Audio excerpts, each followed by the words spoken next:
Ég heiti Áslaug Íris Friðjónsdóttir og ég var fyrst í Listaháskóla Íslands, útskrifaðist þaðan 2006.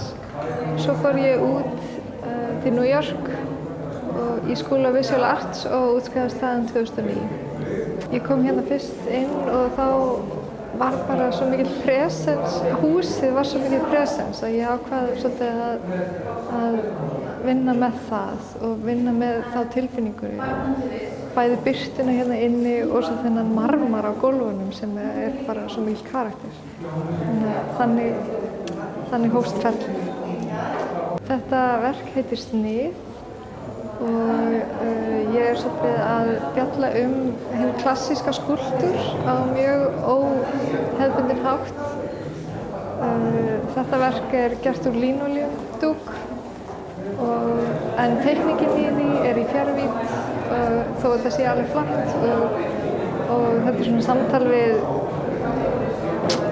náttúrustein og marmarann hérna inni en er náttúrulega ekki alvöru steinn.